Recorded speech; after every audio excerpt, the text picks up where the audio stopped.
Shalom, shalom. This video is about the Gospel of John, chapter 20, verse 19 to 23. It's about the disciples' rejoicing prayers. And I'll read the text for you.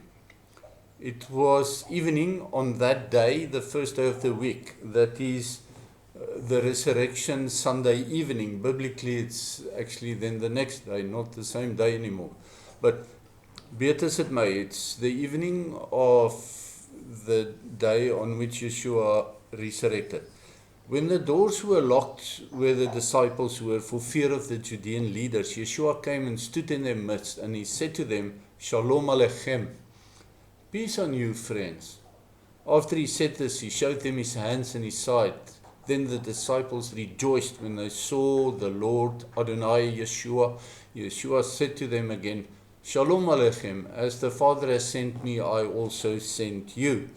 And after he said this, he breathed on them. And he said to them, receive the Ruach HaKodesh. If you forgive anyone's sins, they are forgiven. But if you hold back, they are held back. The disciples gathered together behind locked doors. They needed to discuss Miriam from Magdala's report, and also what Peter and John saw, and for this reason, not knowing how the house of Annas and their cronies will react to the news of the empty grave, they feared with an almost dare to rejoice atmosphere amongst them.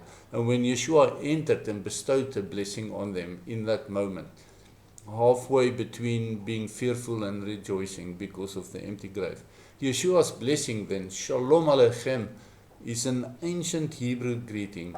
Peace upon you, friends. And I want to say, please note that this is an ancient Hebrew blessing. It's neither Greek nor Aramaic, as the anti-Semite replacement theologians would have you believe.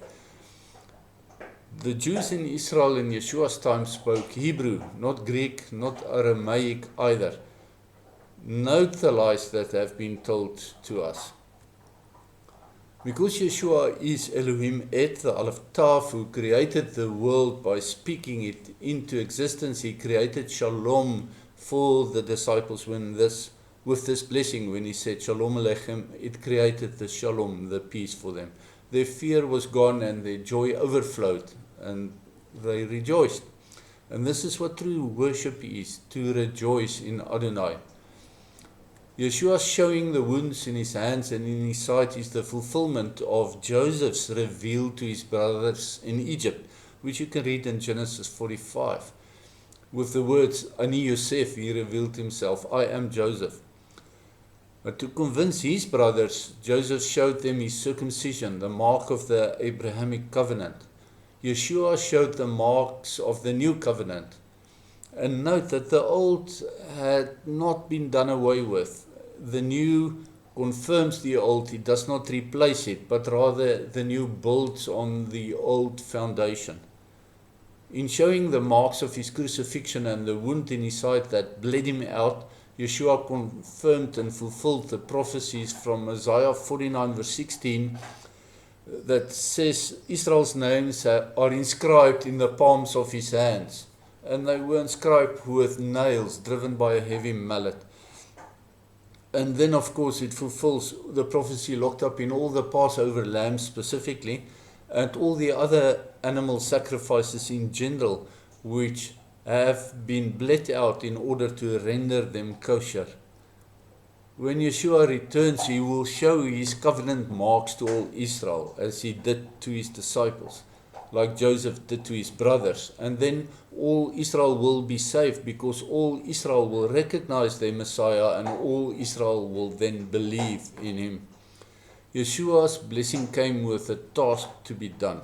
In blessing his disciples with Shalom, in the place of fear, he also gave them their calling that lasted for the rest of their lives. And then Yeshua blew new life into them, the Holy Spirit, to empower them for their task. They were the disciples sent to the nations, and all of them were eventually martyred in the execution of their calling. Yes, they were martyred, they were not raptured. On this Sunday evening after Yeshua's resurrection, the disciples were filled with the Holy Spirit. And They tarry thereafter in Jerusalem for the book of Acts chapter 2 outpouring on the 3,000 merely served as preparation for that event. They were called to bring the gospel to the nations, and they did. In their wake came others, including Paul, who did the PR work to claim the title of being the apostle to the Gentiles, although the original disciples earned that title years before Paul did. Incidentally, if you ever wondered what the difference is between the two Greek titles of disciple and apostle, I consulted the AI on my phone, and which defined it as follows. A disciple is an active learner, follower, and apprentice of a teacher. This Greek word means someone who not only studies a teacher's doctrine but closely imitates their way of life as well, to walk in the teachers in the rabbi's way, Aderech Yeshua, in other words. An apostle means a messenger or one who is sent out with a special commission. The word comes from the Greek term apostolos. While a disciple is a student or learner, an apostle is an authorized ambassador sent to deliver a specific message and to lead others. Yeshua's disciples became his apostles when they accepted their commissions.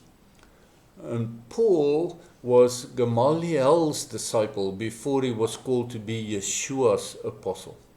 Yeah, and by the way, I'm of the opinion that Gamaliel believed that Yeshua is the Messiah before Paul did.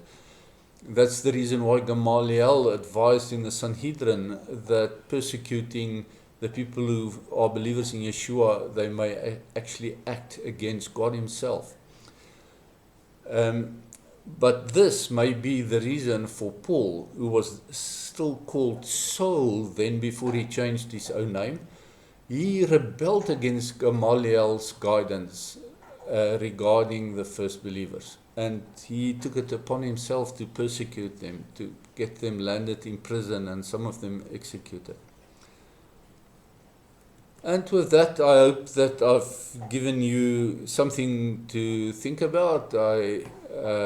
There's some issues about the forgiving of sins that I'm specifically or deliberately not addressing. So with that, I bid you Shalom, Shalom.